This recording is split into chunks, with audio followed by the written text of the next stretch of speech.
And now, join Kevin Hart as he dives into the minds of some of your favorite celebrities. This is Gold Mines with Kevin Hart. What up, world? You already know what it is. It's another episode of Gold Mines, and you know what we do here. Get inside the minds of amazing people, and oh my God, today will be no different, man. It will be no different. You get to get inside the mind of me. You know, these episodes have been doing very well where people get to jump in and understand my backdrop, my space of thinking attached to certain different moments in my career. On this show, we've been highlighting a variety of comedy specials that I've had, but we've talked about where I was in my life during those comedy specials and what motivated the material and why the name, more importantly, the city, the backdrop, the clothes, the dynamic. There's so much that goes into it. So much. I can't ask these questions to me. That's weird. So my producer, Danny, comes on. Danny comes on and he gives a phenomenal display of interviewing. That's right, Danny. That's a good shout out to you. Thank you, man. So guys, today we're going to get inside the mind of me and we're talking about Let Me Explain. Man, boy, am I going to get to explaining. Danny, you got to conduct the conversation. Yeah. So? Yes. So 4th hour long special, Let Me Explain. First thing, shot in Madison Square Garden. 2 sold out shows? Yes, sir. Yes, sir. Actually at that time, we taped, I want to say we taped 2. Okay. But that was a crazy time where, yeah, we sold out 2 shows at Madison Square Garden. I think we did like 2 at Barclays, and we did like 2 to 3 in like the Jersey. We did a shitload of shows during that time. So that I remember that special. That was probably the height. That was the height, I want to say, of my comedy career. That was when I was probably the biggest, not star that I am now. Like I think the stars, of course, gotten brighter, but during that time, that's where everybody was like, "Oh shit, we got to see the show. We got to see the show," and the tour was just stupid. Yeah, like we were doing multiple shows in arenas a night. We were doing. That's the first arena tour? That was the first one of that size. Okay. And we were like, I'm telling you, I think we did 3. We did 3 in Madison Square Garden. But the shows was at like 7 and 10. Okay. Right? Like we would do, so picture any arena. I was the only person doing doubles in one night. That's crazy. So they turned the room over? Yes. 30,000? Yes. In an arena. That's how nuts I was. What? A fucking monster. How does that even work? Monster. More Gold Mines with Kevin Hart after this. We return to Gold Mines, hosted by Kevin Hart. Okay, so even going back to the first intro kind of sketch with you and the Plastic Cup Boys, international. Is this the first international tour of that scale? What's the time like, the vibes like with you and the guys on the bus or on planes? Paint the picture for people. Well, it's like you gotta, our tour was all about camaraderie, right? Mm-hmm. I mean, we've been together for so long, this group of guys, that it was all about us giving ourselves every opportunity that we possibly could to engage properly, right? Like, we not only want to see each other and be around each other, but we were like really, really growing in our brotherly relationships. Like, we were watching each other turn from boys to men. Right. You know what I mean? Like in real life. Yeah. People were getting married in real time. People were having babies in real time. People were getting homes and like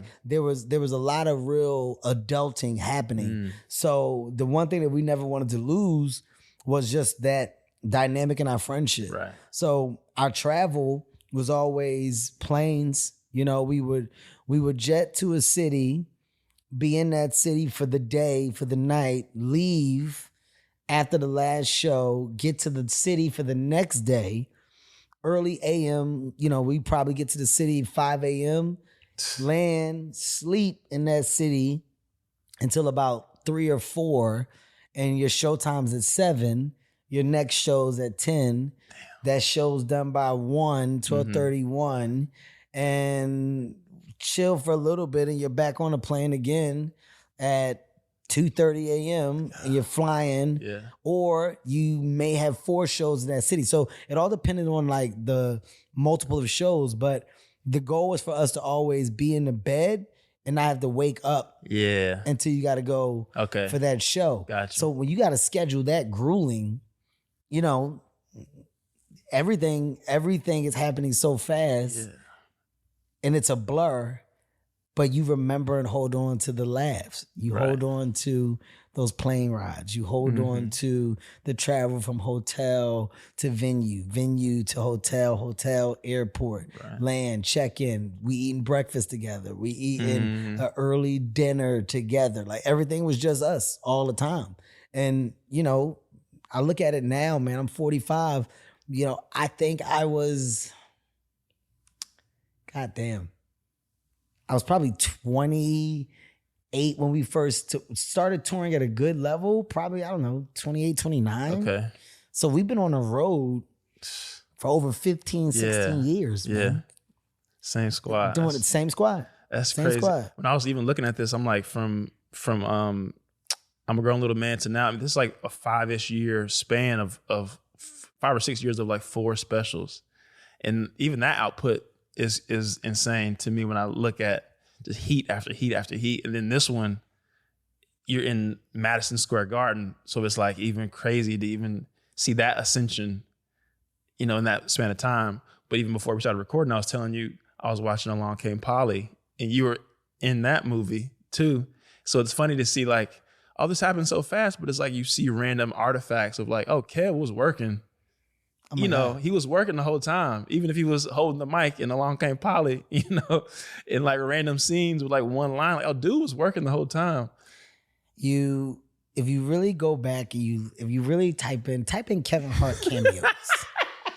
If you wanna laugh, type in Kevin Hart cameos.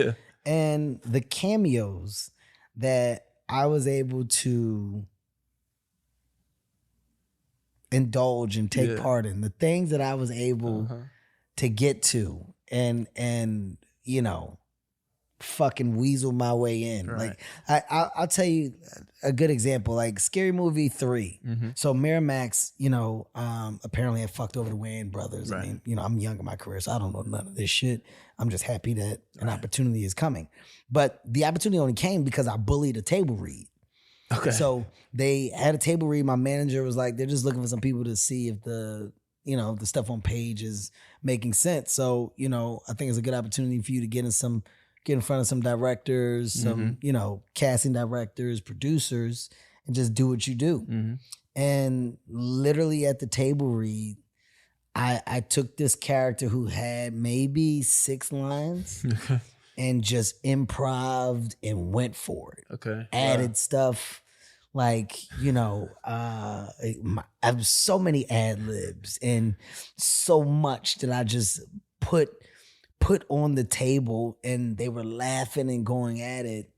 And they called me later and they were like, we want to offer you the role of CJ.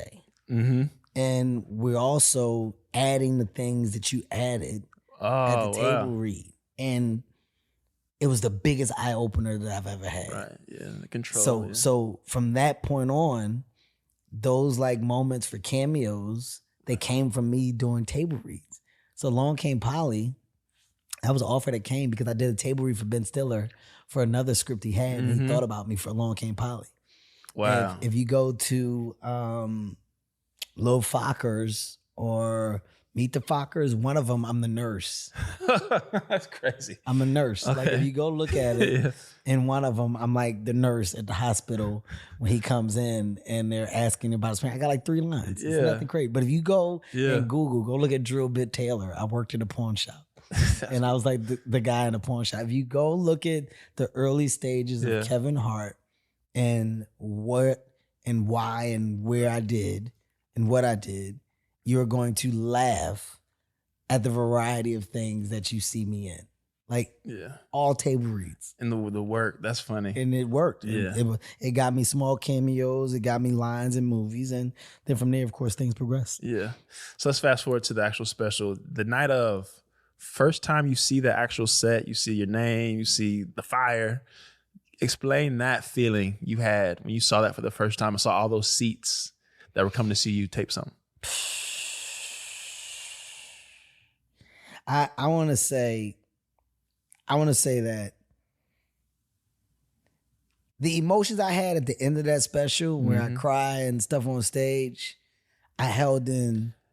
That's what. Yeah, from the beginning. Yeah. When I walked out and saw that crowd, and people are standing on their feet, people are going crazy, clapping. You know, that feeling, that moment, that feeling was like no other, right? Like that was a true defining moment for me in understanding what success like looked like. Okay. Been real. My name is Hart. I fucking love y'all, man. I appreciate you. Thank you. Get fire on these bitches one more time, man. Thank you, New York. Thank you. Thank you. Thank you. Before I go, I'm gonna end on a fucking note from the heart right now, and I'm gonna try not to be a bitch and get emotional up here, dude. I am now one of few to fucking perform as a stand-up comedian in Madison fucking Square Garden. Hey. Listen to me. Listen to me.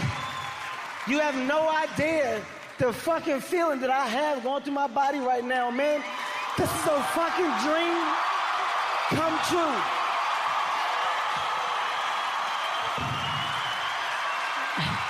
Hey, this is a fucking dream come true, man. Thank you for being loyal. Thank you for growing with me. Thank you for fucking enjoying me. My name is Hart. I love y'all. Like that was the definition of personified. Of made it. Yeah. Okay. I was doing a lot of stuff. There was a lot of shit that was happening, but that was the definition of made it. Yeah. Madison Square Garden sold out. Stars are in the building. Yeah. This is unbelievable. Yeah. I made it. Yeah. Holy shit. Wow. Yeah, that was it's a step up for sure. A huge step up. You know. A huge fucking step up. Like I don't think I don't think I've ever fucking I've never been in that position of feeling after. Like nothing has trumped that feeling. And I've done some shit. Yeah, right. That moment, young me experiencing that, truly the best moment for my comedy career. You know, like the Mark Twain and all of that stuff that's happened since. It's like a lot of great stuff that's happened. There's so much, right? Yeah. Tours, selling out. I mean, I've been selling out tours forever now. Mm-hmm. The first feeling of Madison Square Garden. Nothing. Yeah, it's a lot of nothing comedians. That's like it's a bucket list. Yeah, that's the place, especially stand up too, where that's, you know, that's just it's a very few, far between lists that can not only play that but play it multiple nights. It is a different thing. It's just a monster of an emotion that hits you. Yeah. That you can't describe, man. I don't know, you know, there's so many different cities that has amazing venues, amazing arenas, amazing, you know, like legendary performance-based venues, right? But something about the Garden. Yeah, the history. Something about the names that have touched that stage in the Garden. And when you start to look at those names, you start to attach sellouts and how many people came to see, you know, the list. It's such a premium list. It's such a fucking premium list. Once you start to go down it, and that it's so many, it's such a variety. Musicians, comedians, whatever. Sports. Yeah. I mean, just when you go look at the things that have happened in that building. When did the decision come to shoot it there? I mean, that was the once we started fucking doing arenas, like this is the spot, bullseye. Listen, once we started, I was like, okay, this is where I need to be. This is where I want to be, and this is what the fuck I want to do. Nice. I want to do the Garden. Yeah. Tickets were flying. Yeah. We got to tape the special. Where we gonna tape the special? The Garden. Let's just do it at the Garden. That's fire. Shows are already sold out. Let's just do it at the Garden. We could do camera kills, whatever we got to do. Let's do it at the Garden. Yeah. That's when I had to get fire on these bitches. Fire on these bitches. Let's get into the jokes. So, jokes or themes that stuck out to you. I have some, of course, but I want to things that come to mind when you think about this special and some of your favorite jokes. What comes to mind? I mean, I think I change every time somebody asks me. I don't even know what my consistent answer is, but you know, grown little man, let me explain, laugh at my pain. I think those are mine.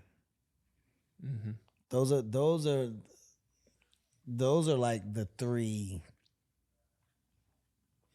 Oh my God! It's like it's or you go seriously funny, like someone argue seriously funny. But I would say that quadrant, right? You know, seriously funny, laugh at my pain, let me explain, grown little man. There's some heat in there. Yeah, there's some real heat in there. But reality check, some heat in reality check too. I just feel like, you know, reality check is a little more mature and just polished. Yeah. Very premium, very polished. And acting my age, the tour that I'm on now, acting my age is definitely going to be a conversation. Okay. Acting my age is going to be a conversation. For sure. Of just like, you say what you want. He just does it time after time. Mm-hmm. So, doesn't really, like I don't get bothered or annoyed. Like I know how dedicated I am to the craft. Yeah. And because of that dedication, it's very hard to come up short. Yeah. When you love the things you put your mind to. Like you're focused on it. You're working on it. You're gonna still part of you. Your clothes, where you wake up, you think. You're gonna fucking hit the ball. Yeah. You're gonna hit the ball. Right. You know, some of the best hitters in the world when it comes to baseball. It doesn't matter what you throw across that plate. Like they're gonna hit it. They're gonna hit the ball. Yeah. They're the best hitters in the world. Still they dangerous. practice that all day. It's still dangerous. Doesn't matter. Yeah. It may not be a home run every time, but they're gonna hit the ball. Right. They're gonna get on base. Yeah. They may hit a double. They may hit a triple. They may hit a single, but they're gonna hit the fucking ball. Exactly. You're gonna go, man, they can hit. Yeah. Right? That's the best way to look at it. It's like Kobe's last game. It's like, oh, he's still that. He's still put 60. Yeah, he's still that guy. Yeah. He's still Kobe. Yeah, right. Like yeah. It doesn't matter. So that level of consciousness and awareness is something that I take pride in. I was just gonna say one thing about those first four is like they're so funny specials, such funny specials. But then like the subject matter, you're going through a lot in your life. Yeah. Like it's not just like, oh, Kevin's making it and things are going easy. You're just talking about buying Bentleys and like all the fun stuff. Like it's kind of tragic shit. No. So like maybe I guess share with us during those hard times, the comedy just help relieve, or like where did comedy fit in that equation of life as you're progressing, but also things are maybe not as favorable as you would have thought they would in your personal life. Well, I think that as life appears to be progressing, right? Mm-hmm. At the same time, life is also like you're like, oh shit.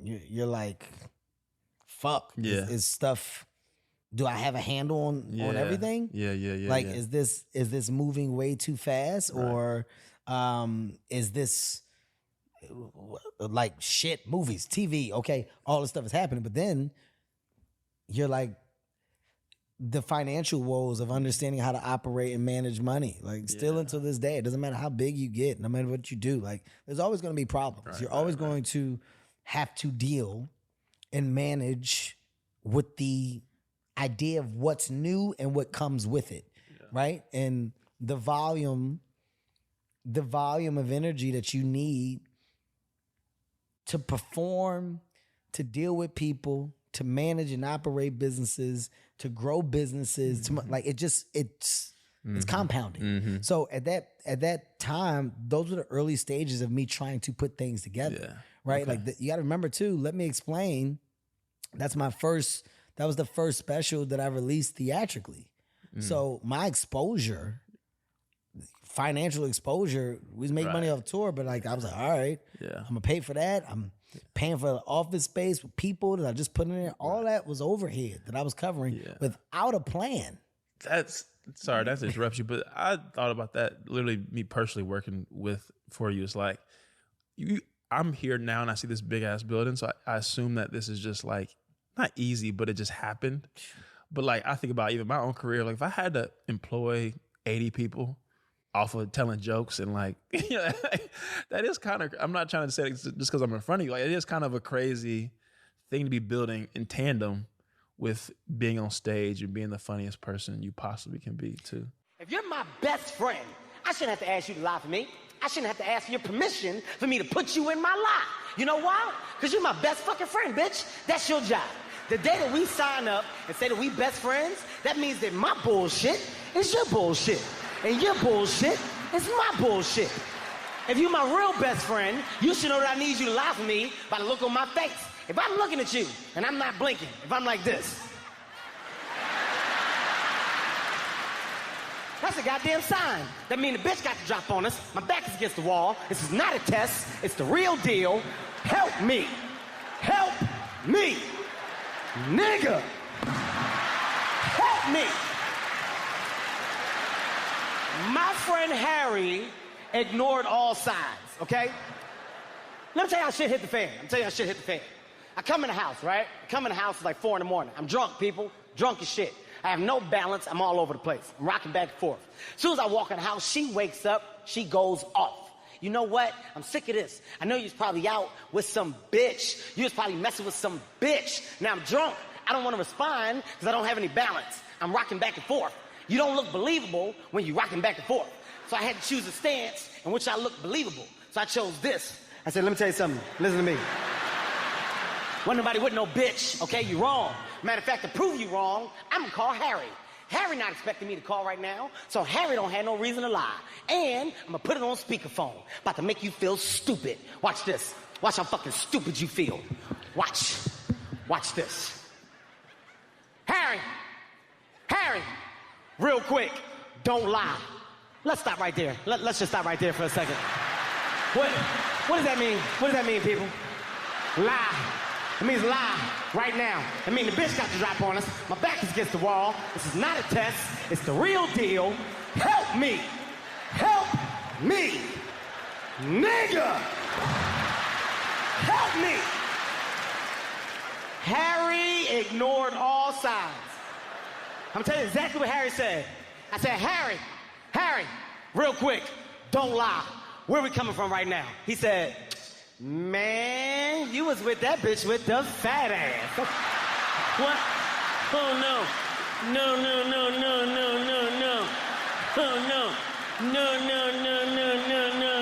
No. Yo. I was so fucking scared.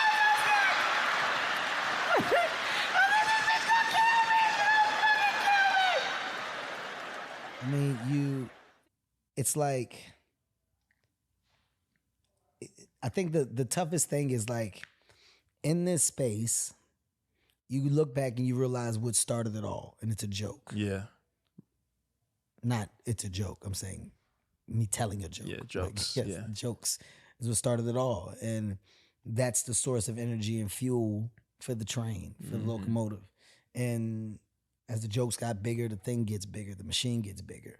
And now you look up and there's a bunch of people and you're still running and operating off of humor. You still are managing it from a space of lighthearted, loving humor. Yeah. And that's my driving force. The feel good.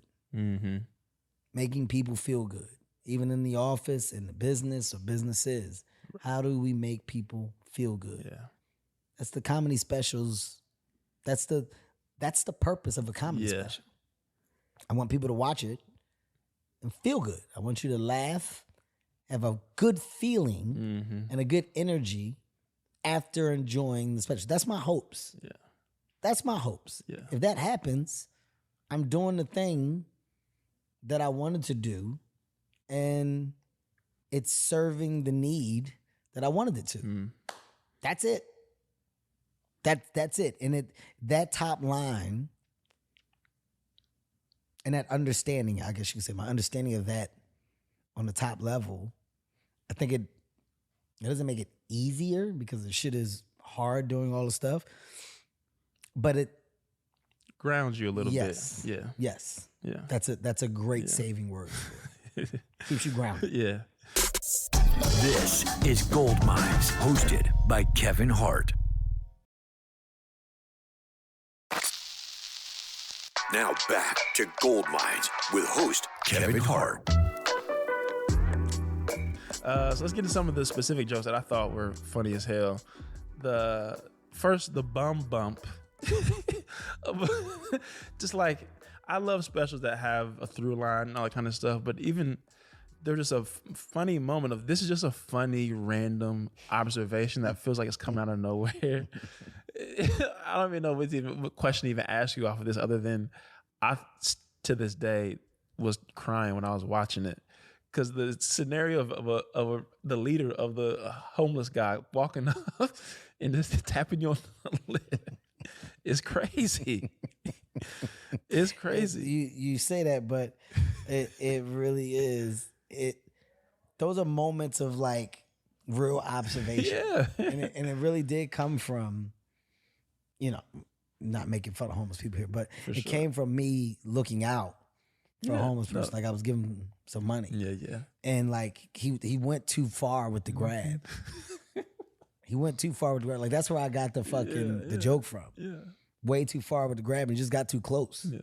I was like, oh my God, imagine if a fucking bum flipped you. I'm exposed. Oh my God. Oh my God. Like, that's catastrophic. You get any level of finger touching from somebody right, yeah, that anybody. you know isn't washing their hands and it's on your lip. Yeah. Oh my God. It's an immediate bump. Yeah. It's a bum bump. Like, that's where the joke comes from. The shit that I'm afraid of, people don't think about. I'm gonna tell you what I'm terrified of. Y'all gonna think I'm crazy, but I'm gonna tell you anyway. Scariest shit in the world to me are bum hands. A bum's hands are the scariest shit ever. You can think I'm crazy all you want. I'm willing to bet y'all any amount of money right now, if y'all walk outside after this show and a bum come up to you and flick your lip, bet money you kill yourself tonight. Bet whatever you want to bet that you fucking kill yourself tonight. If you walk outside after this show and a bum come up to you, give me $1, man. What? Maybe give me a fucking $1, man.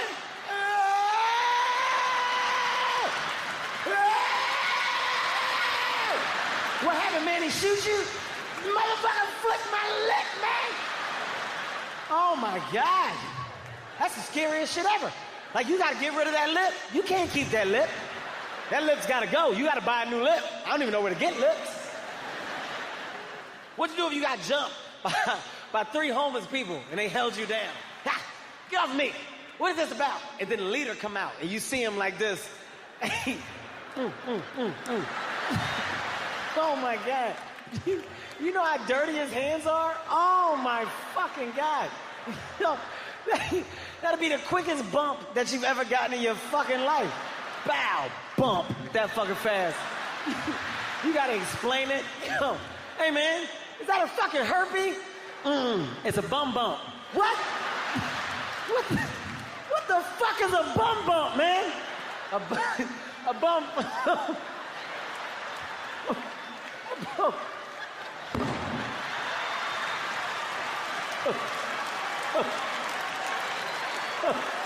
Hold up. I gotta get it out. Hold up. What the fuck is that, man? It's a bum bump. How the fuck you let a bum touch your lip? I thought you were trying to tell me a secret. What? What the fuck was a bum trying to tell you? He tricked me. He was like, hey, man. I said, huh? He got me. Get fired on these bitches one time, man.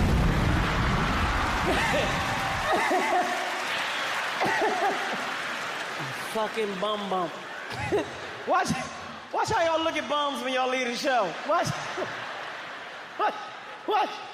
how defensive y'all are. Excuse me, man, can you spare some change? Nigga, what the?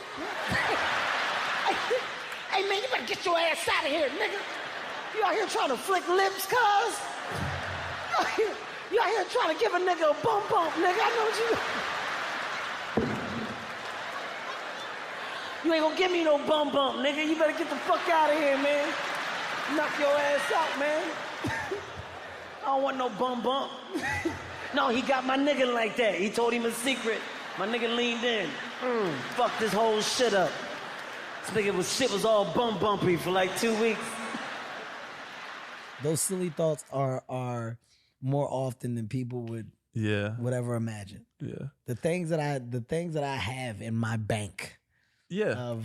Of just thought and funny that are just jotted in my phone as notes. Yeah. Oh God, it's unlimited. Well, it goes back to comedy being in your skin. Because even me, I have random thoughts. I'll be at a red light. I'll write something down. It'll be a sentence.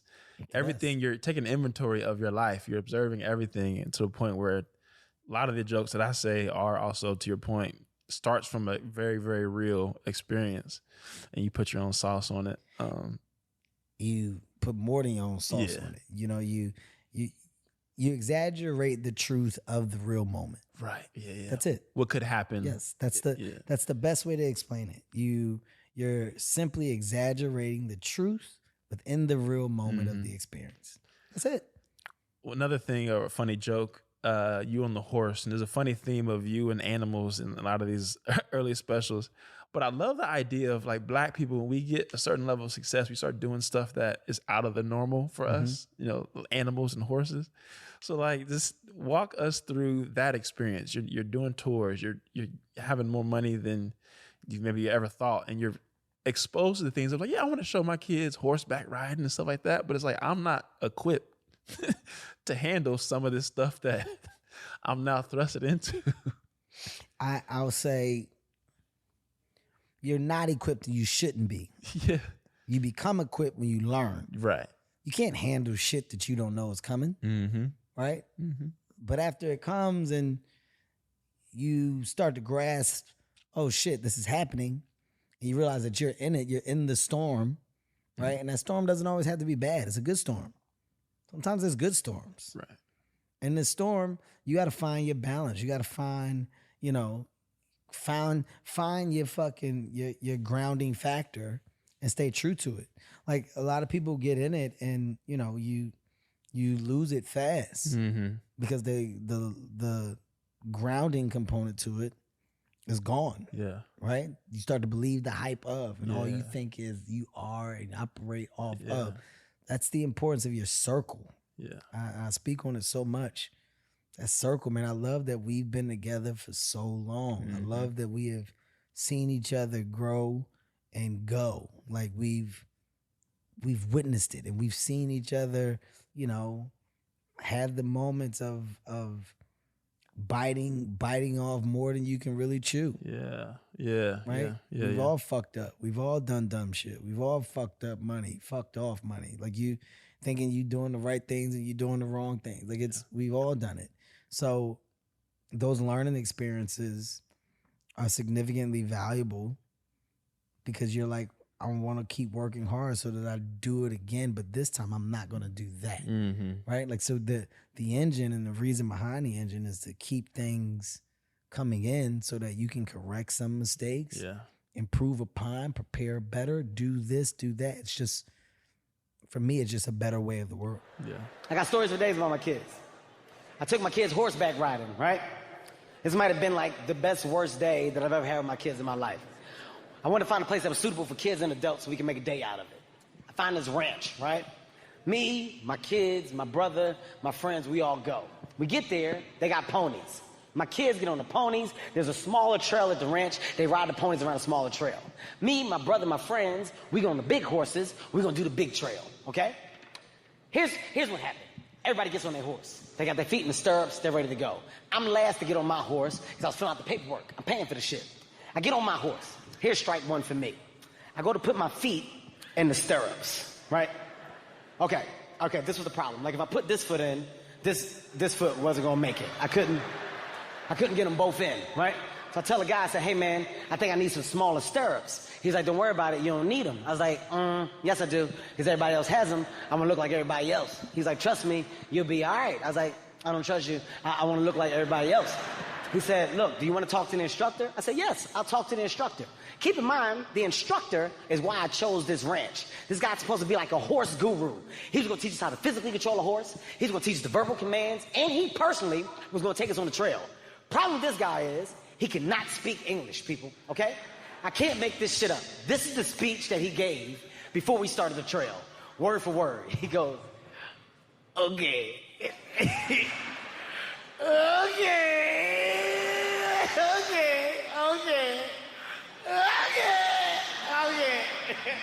okay. You want to stop your guy go back like that? Like that, go back, got kick it. Like that, kick twice. Like that. All right, let's ride. The fuck did he say? Did you hear what he said? Hey man, you gotta say it again for me. I ain't understand what you said. This I knew was bullshit. He said the same thing the exact same way. He said, okay. Okay. All right, okay. Okay. You want to stop your guy go back like that? Like that, go back, I kick it. Like that, kick twice. Like that. All right, let's ride. I said, we gonna fucking die. We about to die. My friend said, Kev, stop bitching, let's just go. Keep in mind, I have no stability. My feet are just dangling from the side of the horse. I have nothing to hold on to except this little stump thing in the middle of the fucking saddle. I said, fine, I ain't gonna say shit else, let's go. My horse starts to trot. He's not running, people, he's trotting. I have no balance, so I'm all over the place. I'm like this, right? My feet kick the horse in the stomach. That's a sign for your horse to speed up. My horse takes off. Listen to me, people. This nigga took off. Now I'm scared because I don't know what to do with my feet. At one point in time, I panicked, had my feet on his neck, like I was like this, right? I was like this. But I couldn't hear shit because the wind was blowing. It was like, I hear my friends in the back, they're like, oh. I don't know what they're saying. I assume that they're saying, let go. That's what I think they're saying, let go. So I said, fuck it. Jesus, take the wheel, right? I roll off like a black-ass tumbleweed. Back. The horse keeps going. My friends, my brother, the instructor, everybody pulls up next to me. It's at a point where I'm pissed. I'm like, yo, I'm not doing this shit no more. I'm out. Fuck this trail. I'm done. I'm going back. I'm getting my kids. I'm walking back to the hotel. My boy Spank was like, Kev, you can't fucking walk back. We've been riding for 25 minutes. It's gonna take you like an hour to walk back. I said, fine. I looked at the instructor. I said, well, you're gonna take me. You're gonna take me back right now. He puts his arm down like this, grabs me, pulls me, picks me up, puts me on the back of his horse. This is why I will never ride a horse again in my life, people. For 25 minutes, for 25 goddamn minutes, I'm on the back of this nigga's horse.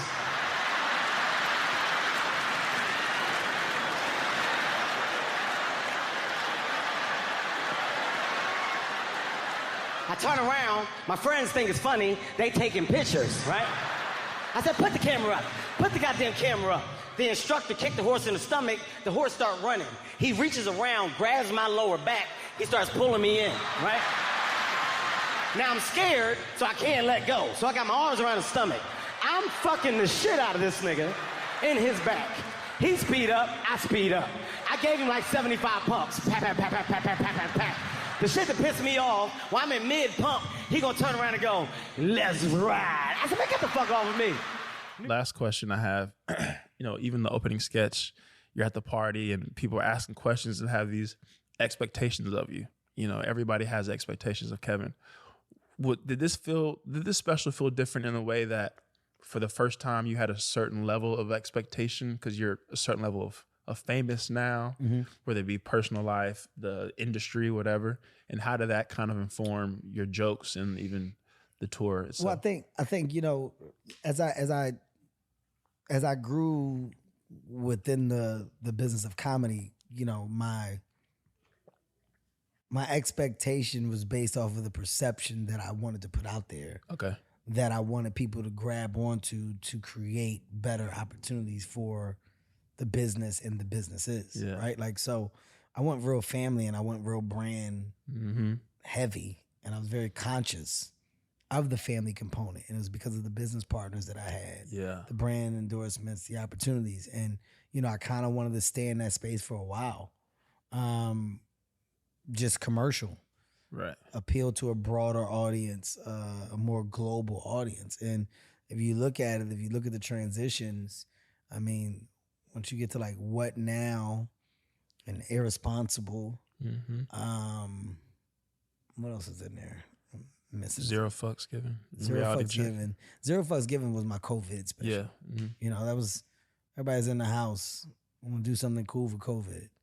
I put that one together fast too. Like that was just like me working around town. Like just quick. Yeah. I put that special together and probably it takes me a year and some change, a year and a half to really develop a real good set. Zero Fucks Given, I think it was probably 2 months. Because everybody was just in the house. All we had was TV. Yeah. All you had was shit to watch. And I was like, I'm trying to put out a special. And do it in a way where I can get it done fast, edit it fast, and get it up. Yeah. I was just trying to provide some content during that time. But I think that the perception and the brand attached to the perception became bigger than, of course, the comedian. Like the star became bigger because of the opportunities that came from the global awareness, etc. Wow. Okay. So then in reality check and then now it's just going back and tapping back into the rawness of the comedian. Yeah. So people go, oh shit. Like he can do that whenever he wants. Right. It's a light switch. You can flick it on, flick it off. Yeah. Are you having just as much same amount of fun now than maybe back then? Having or before? more. Really? More fun. There's nothing better than creating material. There's nothing better than coming up with a new hour of material. That's the most exciting shit in the world for a comic. Yeah. Coming up with a new hour and being excited about it. Oh man, I can't wait till people hear this shit. Fresh jokes, a fresh set. Yeah. Oh my God. You're coming out the gate swinging. Yeah. The energy. Yeah. Energy. I mean, we're in the middle of my tour now. As you approach the end of it, like you're like, all right, we're wrapping this one up. And you're happy when it's time to put it to bed. But then you're also eager to find out or try some of the new shit that you've been thinking about that you don't want to try and add to the old shit. Right, because you don't stop thinking while you're doing the other stuff. No. You can keep building, but you got to save it. Loading the bullets while you still load it. Yeah. Put the bullets in the gun. Yeah. So when you're done, all right. Facts. All right, I got some more shit. Facts. Yes. All right, man. You already know what it is. It's gold mines. And these are honestly some of my favorite ones, man, just where I get to talk candidly and speak about the times of old, man, and go down that memory lane, especially while I can. I'm old enough, but not too old to where I can't remember, but old enough to look back and go, God damn, those were the times. Let Me Explain was a special moment for me. And I hope I brought some context to why. So that you can walk away with just some dope stories, some dope energy about a real dope time. Shouts out to my guys, man. Shouts out to Naeem, Spank, Joey, Harry, Wayne, John, Boss, Quan. We really have been doing this for a long time. There's no me without you, fellas. Love y'all. And I love you too, people. This is another episode of Gold Minds. You know what we do. Get inside the minds of amazing people. And that mind today was me. Thank you, Danny. Welcome, man. Appreciate you, dog. Good shit. Gold Minds with Kevin Hart is a Sirius XM and Laugh Out Loud radio production and executive produced by Kevin Hart, Mike Stein, Brian Smiley, Eric Eddings, and Eric Weil. Produced by Danny Sellers and Leslie Guam. Engineered by Danny Sellers.